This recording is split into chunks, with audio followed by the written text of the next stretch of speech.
اس لیے آج ہم پہلے دعا کریں گے اور باب الحوائج شہزادہ علی اصغر کی خدمت میں پیش کریں گے. آج ہم علی اصغر کو وسیلہ بنا کے خدا کی بارگاہ میں اپنی پریشانیوں کو دور کرنے کی دعا کریں گے، کیونکہ یہ اس گھرانے میں چھوٹے بڑے کی کوئی قید نہیں ہوتی. اس گھرانے کے چھوٹے بھی بڑوں جیسے ہی ہوتے ہیں. جس طرح سے جناب عباس علیہ السلام باب الحوائج ہے، اسی طرح سے ننھا شہزادہ بھی باب الحوائج ہے. یہ بھی حاجات کو پورا کروانا جانتا ہے. ایک بہت بڑے شاعر ہیں، وہ یہ لکھتے ہیں کہ گرچہ یہ شہزادہ بھی حیث العمر کم ہے، اس کی عمر کم ہے، لیکن یہ اپنی ننھی ننھی انگلیوں سے بڑی بڑی مشکلات کو حل کروا دیتا ہے. ایک عالم جو کہ اکثر جو مسائل پڑھتے تھے وہ شہزادہ علی اصغر کی ہی پڑھتے تھے اور خاصے طویل پڑھا کرتے تھے. اور ایک اور عالم ربانی، انہوں نے انہیں خواب میں پھر دیکھا تو بڑی اچھی مقام پہ ہیں، بڑی اچھی منزلت پہ ہیں، بڑے خوبصورت باغات میں ٹہل رہے ہیں، چہل قدمی کر رہے ہیں. تو انہوں نے پوچھا اس عالم ربانی سے کہ آپ کو یہ کس طرح سے ملا، کس وجہ سے آج آپ کو یہ نعمتیں ملی ہیں. تو انہوں نے کہا کہ میں اپنی زندگی میں شہزادہ علی اصغر کا بہت ذکر کیا کرتا تھا، جس کا صلہ مجھے آج علی اصغر نے خود دیا ہے. یہ شہزادہ بڑی بڑی مشکلات کو حل کروا سکتے ہیں. شہزادہ علی اصغر ایک جگہ مسائل ہو رہے تھے شہزادہ علی اصغر کے، تو وہاں پہ بہت گریا ہوا. اس کے بعد جب مجمع اپنے گھروں میں چلا گیا، لوگ اپنے گھروں میں چلے گئے، تو وہ عالم دین جنہوں نے مسائل پڑھے تھے وہ بتانے لگے کہ ایک جوان اس مجمع میں سے اگلے دن میرے پاس آیا اور آ کے کہنے لگا کہ میں نے جب یہاں سے گیا مصائب سنے تو میں نے خواب میں شہزادہ علی اصغر کی زیارت کی.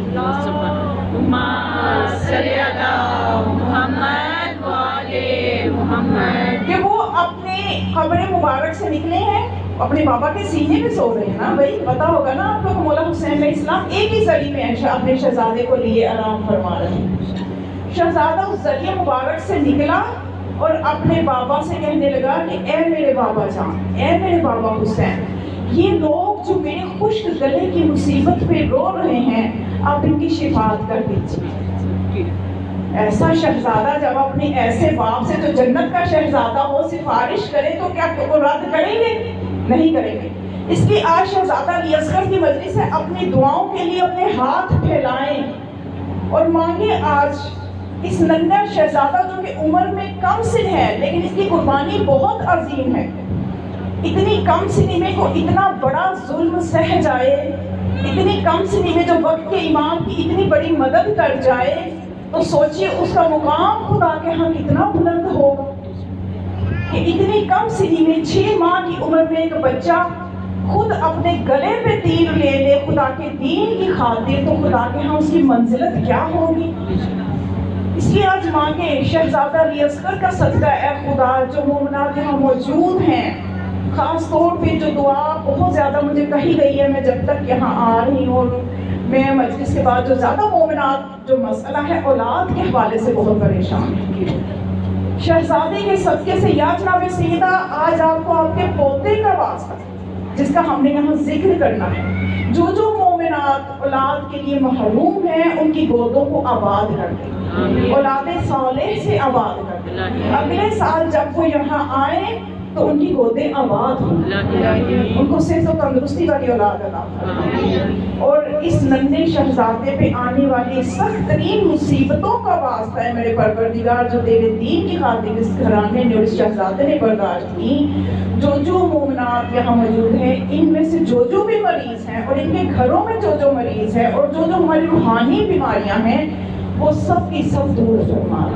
اس فرش عذاب سے جو کہ فرش شفا بھی ہے ہمیں شفا عطا فرمانا، اور اس پرآشوب زمانے میں ہماری عزاداری کی حفاظت فرما.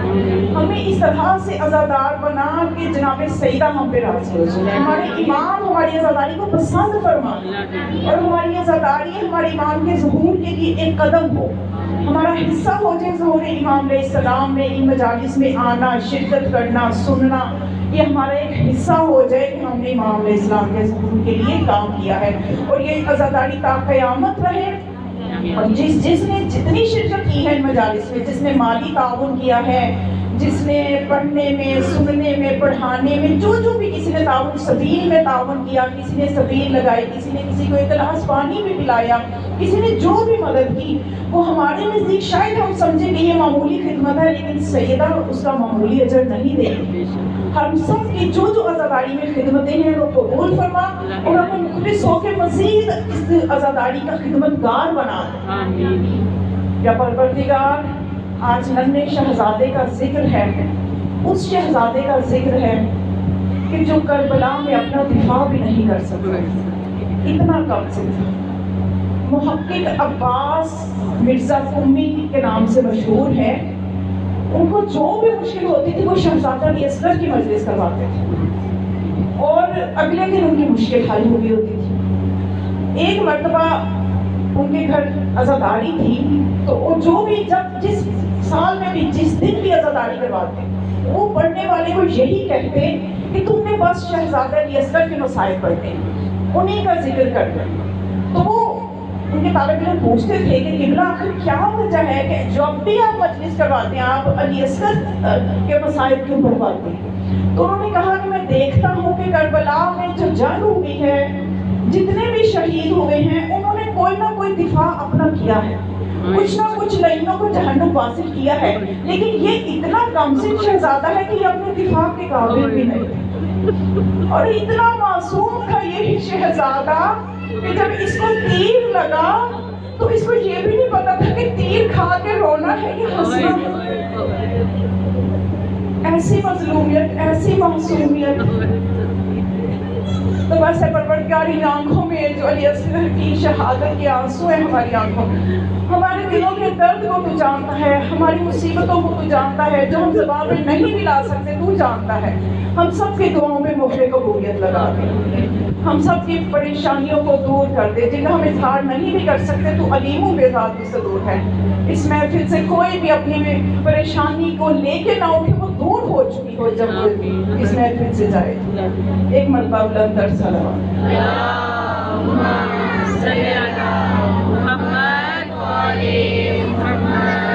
تو بس مومنات، وہی بغض علی ہی ہے جو اس امت کے دلوں سے ختم نہ ہو سکا، کہ ہر سال جب بھی عزاداری آتی ہے، عزائے ایام عزا آتے ہیں تو عجیب قسم کے سوالات، عجیب قسم کے مسئلے پیدا کیے جاتے ہیں تاکہ ایک مکتب تشیع میں یہ جو ایک توانائی ہے، ایک طاقت ہے، اس کو ختم کیا جائے۔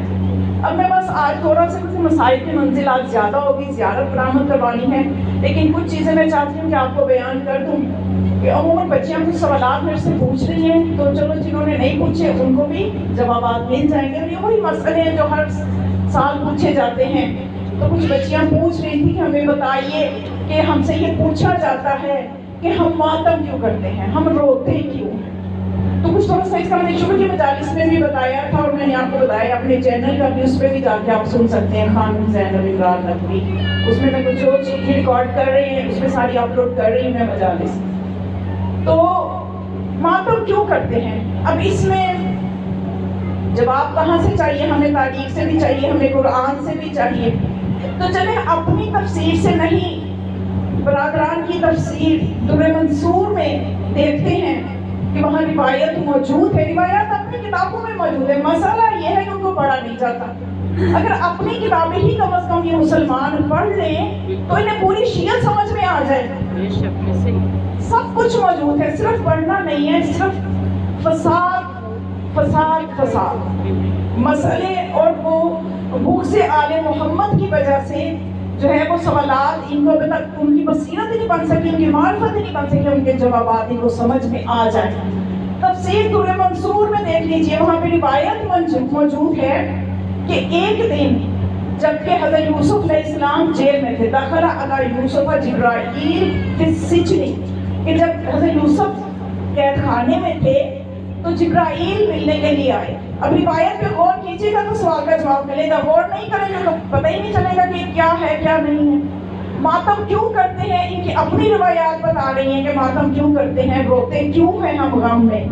تو جبرائیل جب داخل ہوئے، دخل جبرائیل علی یوسف فی السجن، تو حضرت یوسف نے جبرائیل سے پوچھا کہ میرے بابا کا کیا حال ہے، میرے بابا کے کیا احوال ہیں؟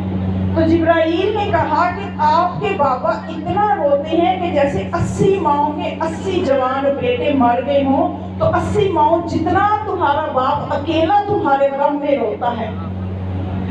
توجہ فرمائی، یعنی ایک یوسف اگر یعقوب کو نظر نہ آئے تو پھر ایک یعقوب اتنا روئیں گے اپنے بیٹے کے غم میں کہ 80 ماؤں جتنا روئیں گے کہ جن کے 80 جوان بیٹے جو ہے وہ مر گئے ہوں اور ان پہ وہ روئیں۔ تو پھر اس کے بعد حضرت یوسف نے پوچھا جبرائیل سے، اس رونے پہ میرے بابا کو ملتا کیا ہے خدا سے؟ تو انہوں نے فرمایا کہ 100 شہیدوں کا ثواب۔ تو کیا ملا کہ شہید پہ رویا جاتا ہے، اور رونا جو ہے یہ ایک فطری عمل ہے۔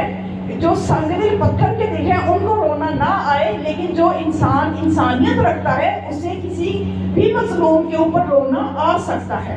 پھر اپنی ان کی کتاب میں روایت موجود ہے کہ حضرت عائشہ ام المومنین یہ کہتی ہیں کہ جب رسول اللہ اس دنیا سے گئے، یہ جواب آپ نے بچوں کو بتا دیا نا جو آپ سے پوچھے، کہ رسول اللہ کا سر میری گود میں تھا، اور میں نے باقی جو ام المومنین تھیں، امہات المؤمنین تھیں، ان کو بلایا اور ان سے میں نے کہا کہ حلقہ بناؤ اور حلقہ بنا کے ماتم کرو۔ تو امہات المؤمنین نے حلقہ بنا کے ماتم کیا۔ یہ خلیفہ ثالث حضرت عثمانی، ہماری کتابوں کی روایتیں نہیں ہیں، ابھی میں صرف ان کی کتابوں کی بتا رہی ہوں۔ حضرت عثمان کا جب قتل ہوا 60,000 صحابہ نے سر پہ ماتم کیا۔ یہ تو تھے دلائل تاریخ سے۔ اب قرآن میں آئیے، قرآن کیا کہتے ہیں؟ 6 پارہ، سب سے پہلی آیت، لا یحب اللہ الجہر بالسوء الا من ظلم، کہ خدا اونچی آواز میں رونا پسند نہیں کرتا، ہاں البتہ جو مظلوم قتل ہو جائے اس پہ رونا چاہیے۔ اگر مظلوم کسی کی شہادت ہو جائے، کسی کو مظلوم قتل کیا جائے، اس پہ ظلم کیا جائے، مظلومانہ قتل کیا جائے، تو اس کے اوپر رونا خدا کو بھی پسند ہے، قرآن میں موجود ہے۔ تو یہ رونا اور ماتم کرنا یہ سب روایات میں بھی موجود ہے، قرآن سے بھی ثابت ہے۔ صرف مسئلہ وہی ہے کہ اس امت نے یہ چاہا کہ اس گھرانے کا وقار کم ہو، اس گھرانے کا تقدس کم ہو، لیکن جس شمع کو اللہ روشن کرنا چاہے، یہ دنیا والے اپنی پھوکوں سے کیا بجھائیں گے؟ جس کو اللہ جس کے نام کو باقی رکھنا چاہے، بہت چاہا۔ مولا کائنات کی زندگی میں، مولا کائنات کی زندگی کے بعد 100 سال تک تبرہ کیا جاتا رہا، اور مولا کائنات کی زندگی میں مولا کائنات کے پاس آ کے اس طرح کے منافقین سوالات بنا کے لاتے تھے کہ کوئی ایسا موقع آ جائے کہ علی یہ کہہ دے کہ مجھے اس کا جواب نہیں آتا، تو ہمیں بھی ذرا دل کی آگ بجھ جائے اور ہم بھی تاریخ میں یہ لکھ دیں کہ ایک وقت ایسا تھا کہ علی سے سوال پوچھا تھا تو علی نے کہا تھا کہ میرے پاس اس کا جواب نہیں ہے، یا میں اس کا جواب بعد میں دوں گا۔ کیونکہ یہ سب تاریخوں نے لکھا کہ جب بھی مولا کائنات کے پاس جس نے جس وقت جو بھی مسئلہ پوچھا اسی وقت مولا نے جواب دیا۔ اب منافقین کی دل کی آگ ٹھنڈی نہیں ہو رہی تھی، انہوں نے چاہا کہ ایک سوال ایسا تیار کرتے ہیں کہ علی کی یہ چلو اگر سوال کا جواب نہیں دیں گے تو تب بھی ہمیں ایک فائدہ مل جائے گا، اور اگر جواب دیں گے تو جواب اتنا لمبا ہوگا کہ ہم عین نماز کے ٹائم پہ جائیں گے تو علی کی نماز اول وقت سے نکل جائے گی، تو کوئی ایک فائدہ تو ہمیں مل ہی جائے گا نا، تو ہم دنیا کو کہہ سکیں گے کہ کوئی ایک نماز ایسی بھی تھی جو علی نے اول وقت پہ نہیں پڑھی۔ کیونکہ مولا کائنات کی یہ فضیلت بھی سب دشمن تک مانتے ہیں کہ مولا نے کبھی نماز اول وقت سے ہٹ کے بھی نہیں پڑھی، ہمیشہ اول وقت پہ نماز پڑھی۔ اب انہوں نے کہا دونوں میں سے ایک فائدہ تو ملے گا۔ اب انہوں نے سوال تیار کیا، مل کے سوال یہ تیار کیا کہ ہم جا کے علی سے پوچھتے ہیں، چلے گئے یہ پورا منافقین کا گروہ اکٹھا ہو کے این اس ٹائم پہ جب مولا مصلی پہ کھڑے ہونے لگے نماز کے لیے، اور سوال کیا تیار کر کے لائے ہیں کہ یا علی ہمیں یہ بتائیے کہ دنیا میں نیکیاں کتنی ہیں۔ ان کا خیال تھا علی گنے کہ نماز پڑھنا نیکی، روزہ رکھنا نیکی، مدد کرنا نیکی، تو نیکیاں گنے گے تو نماز کا وقت نکل جائے گا اول وقت، اور یا پھر ہمیں کہیں گے بعد میں آنا، دونوں میں سے کوئی ایک فائدہ تو ہوگا۔ تو انہیں کیا پتا کہ ہم اس سے پوچھ رہے ہیں جو علم لدنی کا مالک ہے۔ جب انہوں نے پوچھا تو مولا نے بے نیازی سے جواب دیا، بھئی ساری دنیا کی نیکیاں ایک ہی نیکی کی وجہ سے ہیں، اور وہ نیکی ہے میری ولایت۔ میری ولایت وہ نیکی ہے کہ سب نیکیاں اس کے صدقے سے قبول ہوں گی۔ اب وہ پریشان ہو گئے، جواب دیا، مولا نے نماز شروع کر دی۔ اب یہ اگلے دن پھر ایک سوال لے کے آئے کہ آج ہم پوچھتے ہیں، اب ایک اور لمبا سا سوال، تو اس کا جواب لمبا سا ہوگا تو پھر جواب نہیں دے پائیں گے۔ اب یہ سوال لے کے آئے کہ اے نماز کے موقع پہ کہ یا علی بتائیے دنیا میں بدیاں کتنی ہیں، برائیاں کتنی ہیں؟ مولا نے کوئی فرمایا سب سے بڑی برائی میرا بغض ہے۔ اگر یہ جس کے دل میں ہے تو اس میں ہر برائی پائی جاتی ہے۔ مولا نے جواب دیا، نماز شروع کر دی۔ یعنی ان کو ہر وقت یہی تھا کہ ہم کچھ ایسا ماحول بنا دیں، کچھ ایسا کر دیں، لیکن یہ خدا کے اس نور کو کہ جس کے فضائل خدا نے باقی رکھنے تھے۔ اب دنیا آج پوچھتی ہے کہ علی کا سب سے بڑا معجزہ کیا ہے، علی کا سب سے بڑا امیر المؤمنین کا معجزہ کیا ہے؟ تو میں سمجھتی ہوں کہ مولا کائنات کا سب سے بڑا معجزہ یہ ہے کہ ہمیشہ سے ان کے فضائل کو یا تو چرایا گیا، یا دبایا گیا، یا چھپایا گیا، یا اپنوں نے بیان کرنا چاہے تو ان کو بیان نہیں کرنے دیا گیا۔ اس کے باوجود آج مشرق سے مغرب ساری فضائیں علی کے فضائل میں جھوم رہی ہیں۔ علی ولی کے پسینے سے پھول بنتے ہیں، علی ولی کے پسینے سے پھول بنتے ہیں۔ ان کی عظمت کا کیا پوچھتے ہو، ان کی عظمت کا کیا پوچھتے ہو، جن کے بچوں کے گھوڑے رسول بنے ہیں۔ نعرہ حیدری، حیدری، حیدری، مشروط یہ شاہی نجف بلندر صلوات۔ آگے آگے ہو جائے، پیچھے آنے والوں کو جگہ مل جائے، آگے آگے ہو جائے، پیچھے آنے والوں کو جگہ مل جائے۔ ضرور پڑھتے ہوئے آگے آگے آ جائیں۔ صلی اللہ محمد وآلِ محمد، اللہم صلی علی محمد وآلِ محمد۔ مولا کائنات کے فضائل، کبھی آیات گنتے ہیں یہ لوگ بیٹھ کے کہ علی کی شان میں کتنی آیتیں نازل ہوئی، کبھی احادیث کو گنتے ہیں کہ مولا علی کی شان میں کتنی احادیث نازل رسول اللہ نے بیان فرمائی۔ بس یہ گنتی کرتے رہیں گے لیکن گن نہیں سکیں گے، گن نہیں سکیں گے، اس لیے کہ خود رسول اللہ نے فرمایا ہے کہ میرے بھائی علی کے جتنے فضائل ہیں میں نے ابھی وہ پوری طرح بیان ہی نہیں کیے۔ اگر میں بیان کر دوں تو اے علی یہ تیرے قدموں کی مٹی کا وہی حال کریں گے کہ اپنی آنکھوں کا سرما بنائیں گے۔ مولا کائنات کے فضائل اتنے ہیں کہ خود انہوں نے اعتراف کیا لا تحصوہا کہ جنہیں شمار نہیں کیا جا سکتا، جنہیں بیان نہیں کیا جا سکتا۔ تو لوگ آ کے آئمہ علیہ السلام سے پوچھا کرتے تھے کہ آپ کے جد علی کی شان میں کتنی آیات نازل ہوئی۔ ایک مرتبہ ایک شخص امام علی رضا علیہ السلام کے پاس آیا،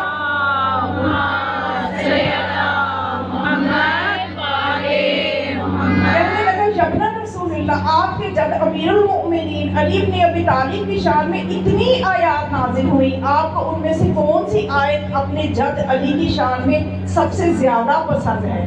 تو امام علی رضا علیہ السلام نے فرمایا آیت مباہلہ، کہ جس میں خدا یہ فرماتا ہے فَقُلْ تَعَالُوا نَدْعُوا أَبْنَاءَنَا وَأَبْنَاءَكُمْ وَنِسَاءَنَا وَنِسَاءَكُمْ وَأَنفُسَنَا وَأَنفُسَكُمْ ثُمَّ نَبْتَهِلْ فَنَجْعَلْ لَعْنَتَ اللَّهِ عَلَى الْكَاذِبِينَ۔ کہ اس آیت کو میں اس لیے اپنے جد کی شان میں پسند کرتا ہوں کہ اس میں اللہ نے میرے جد امیر المؤمنین کو نفس رسول کہا ہے۔ ساری دنیا یہ خواہش رکھتی ہے کہ ہم رسول جیسے، خدا جس کو رسول جیسا کہے گا وہ رسول جیسا ہوگا۔ پھر ایک مرتبہ مولا کائنات سے لوگوں نے پوچھا کہ یا علی آپ کی شان میں اتنی آیات نازل ہوئی ہیں۔ اب دیکھیں ہم بھی قرآن پڑھتے ہیں اور جب ہم ان آیات کو پڑھتے ہیں جس میں اہل بیت کی شان بیان کی گئی ہے تو ہم دلوں میں، چونکہ ہمارے دلوں میں ولایت کا نور ہے، ہم ان آیتوں کو پڑھ کے ہمارے چہرے پہ مسکراہٹ آ جاتی ہے۔ تو میں ایک دن سوچ رہی تھی کہ مولا علی جب یہ قرآن پڑھتے ہوں گے اور وہ آیات جو مولا کی شان میں نازل ہوئی ہیں مولا خود تلاوت کرتے ہوں گے تو مولا کو کیسا ان کی کیفیت ہوگی، کیسا ان کے اوپر اس وقت مسرور وہ ہوتے ہوں گے ان آیات کو پڑھتے ہوئے۔ تو ایک شخص نے مولا کائنات سے ہی پوچھ لیا کہ یا علی آپ کی شان میں اتنی آیات نازل ہوئی، آپ کو کون سی آیت اپنی شان میں سب سے زیادہ پسند ہے؟ تو میرے اور آپ کے مولا نے بالکل دیر نہیں لگائی۔ اس کا مطلب جو چیز بہت پسند ہو بندہ سوچتا نہیں ہے۔ اب آیات تو بہت سی ہیں جو مولا کی شان میں ہیں، لیکن سنیے مولا کو اپنی کی شان میں کون سی آیت پسند ہے؟ مولا فرماتے ہیں سورہ رعد کی آخری آیت قل کفی باللہ شہیدا بینی و بینکم ومن عندہ علم الکتاب، اے رسول تیری رسالت کی گواہی کے لیے ایک میں خدا کافی ہوں اور ایک وہ کافی ہے جس کے پاس پوری کتاب کا علم ہے۔ نعرہ حیدری یا علی یا علی یا علی مدد حق ہے، نعرہ صلوات اللہم صلی علی محمد و آل محمد۔ دیکھیں کس شان سے خدا نے یہاں پہ ذکر فرمایا ہے۔ اب یہاں پہ یعنی اے رسول تیری رسالت کی گواہی کے لیے ایک میں خدا کافی ہوں اور ایک وہ جس کے پاس پوری کتاب کا علم، یعنی علی کے علم پہ خدا کو بھی ناز ہے۔ خدا نے مولا کائنات کی جس صفت کا اپنے ساتھ برابر ذکر کیا وہ صفت علم ہے۔ علم علی کا علم ہے جس کے پاس پوری کتاب کا علم ہے۔ ایک مرتبہ مولا کائنات قمر کے ساتھ ایک جگہ سے گزر رہے تھے تو وہاں پہ قمر نے دیکھا کہ بہت زیادہ چونٹیاں ہیں، بہت زیادہ چونٹیاں تھیں لاتعداد۔ تو قمر کہنے لگا کہ سبحان الذی من یعلم عدد ھذا النمل، پاک ہے وہ ذات جو ان کی تعداد کو جانتا ہے، پاک ہے وہ اللہ جو ان کی تعداد کو جانتا ہے۔ مولا مسکرا کے قمر سے کہا کہ قمر ایسے نہ کہو بلکہ یہ کہو سبحان الذی من خلق ھذا النمل، پاک ہے وہ اللہ جس نے ان کو خلق کیا، ان کی تعداد کو تو میں علی بھی جانتا ہوں۔ تو قمر نے پوچھا کہ یا علی آپ ان کی تعداد کو کیسے جانتے ہیں؟ فرمایا کہ تم نے آیت نہیں پڑھی کل شیء احصیناہ فی امام مبین، کہ ہر چیز کو امام مبین میں رکھ دیا گیا ہے، احصا کر دیا گیا ہے۔ تو بس میں بچوں سے یہی کہوں گی سوالات بہت ہوں گے، اعتراضات بہت ہوں گے آپ کے مکتب پہ، اس لیے کہ حسد جو کیا جاتا ہے ہمارے مکتب سے، حسد کیا جاتا ہے، لیکن آپ کو فخر ہونا چاہیے کہ ہم مکتب تشیع سے وابستہ ہیں۔ ہم اس گھرانے کے در پہ بیٹھے ہوئے ہیں کہ وہ گھرانہ جو ہے خدا نے اتنی عظمت اس کو دے رکھی ہے کہ دنیا ساری اسی گھرانے کے در پہ جھکتی ہوئی نظر آتی ہے، اور اس گھرانے کا ہر فرد بے نیاز ہے، وہ کسی کے محتاج نہیں۔ اللہ نے ان کی اپنی اسی صفت کو ان کے ذریعے سے ظاہر کیا ہے کہ خدا بے نیاز ہے، کسی کا محتاج نہیں۔ اب اپنی اس صفت کو وہ کیسے ظاہر کرے گا کہ جن کو اپنی صفات کا مظہر بنا کے بھیجے گا وہ بھی دنیا والوں سے بے نیاز نظر آئیں گے، دنیا والے ان کے محتاج نظر آئیں گے۔ ہمیں اپنے مکتب میں فخر ہونا چاہیے۔ وحید خراسانی بہت بڑے مفکر عالم، ایک جگہ لیکچر تھا ان کا، وہاں پہ مکس گیدرنگ تھی، ہر مکتب کے عالم آئے ہوئے تھے۔ تو انہوں نے وہاں پہ بتایا کہ بھائی لوگوں نے ان سے پوچھا آپ کس وجہ سے اس مکتب سے جڑے ہوئے ہیں، آپ کس وجہ سے شیعہ ہیں؟ تو انہوں نے کہا کہ میں کوئی حدیث بیان نہیں کرتا، میں کوئی دلیل نہیں دیتا، میں اس چیز پہ بات کرتا ہوں جس کو سب مانتے ہیں، میں قرآن کی 3 آیتوں کی وجہ سے شیعہ ہوں۔ بس وہ 3 آیتیں ہر بچے کو آنی چاہیے، ہماری ہر بچی کو آنی چاہیے۔